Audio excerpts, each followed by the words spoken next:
ओम। सभी को साथियों को नमस्कार। आदरणीय साथियों, आपको मैं ऐसी जानकारी देना चाहता हूँ, ऐसी जानकारी से अवगत कराना चाहता हूँ जिसको हमारी दिल्ली की जनता नहीं जानती। साथियों, मेरा बेटा 17 तारीख में प्रातः 4 बजे उसकी ऐसी हालत हो गई ज़्यादा ख़राब कि मैं उसे लेकर के लाल बहादुर शास्त्री हॉस्पिटल में गया। उसे सांस लेने में बहुत बड़ी दिक्कत थी। उसका ऑक्सीजन लेवल बहुत डाउन था।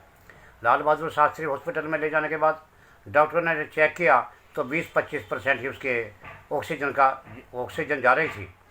लेकिन उनकी काफ़ी प्रयास के बाद ऑक्सीजन लेवल 50 तक उन्होंने पहुंचा दिया।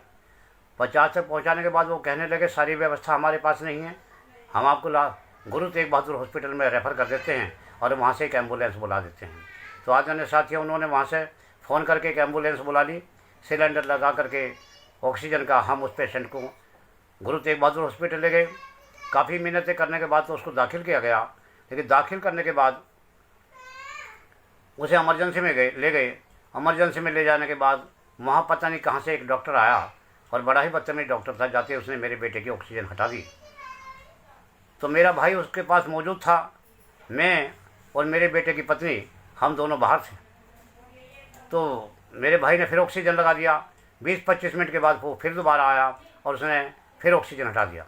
लेकिन मेरे भाई ने निवेदन करा और निवेदन करके फिर दोबारा से ऑक्सीजन लगा दिया।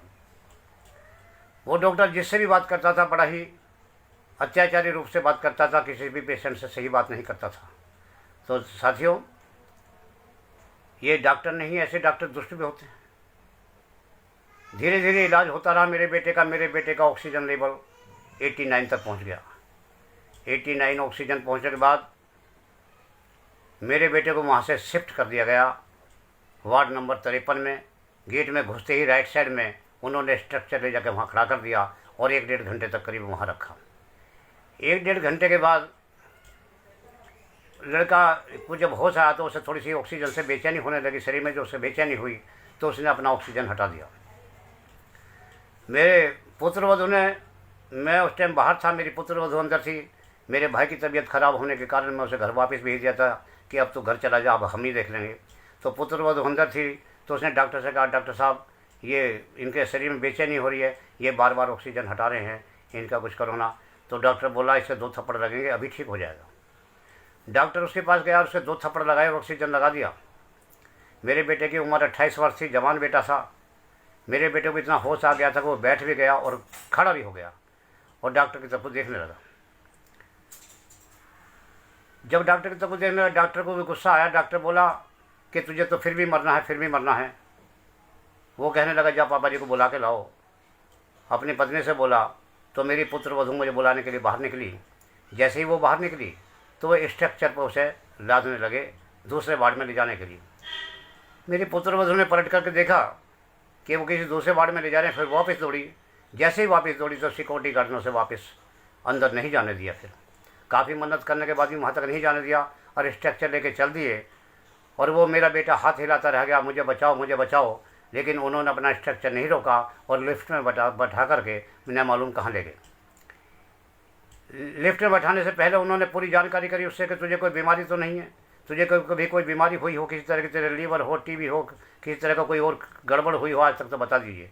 सारी इंक्वायरी करने के बाद ये हालात हुए तो मेरे बेटे को किसी वार्ड में ले गए और मेरे बेटे की सूचना किसी तरह से मुझे नहीं मिली। तो फिर पुत्रवधू रोती हुई मेरे पास आई। मैं बाहर बैठा हुआ था। बाहर बैठ करके मैंने उनसे कहा, पुत्रवधू ने कहा कि पापा जी इस तरह से बात होगी। रोती हुई आई, मैं भी रोता हुआ अंदर गया और मैंने डॉक्टर से निवेदन किया तो सिक्योरिटी गाड़ी हमें अंदर ना जाने दे।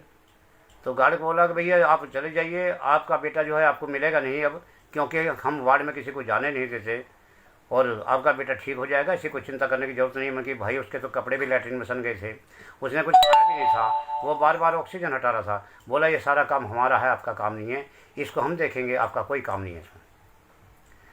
काफ़ी मिन्नत करने के बाद उन्होंने हम अंदर नहीं जाने दिया। हम वापस आ गए, रोते भी लगते दोनों अपने घर आ गए।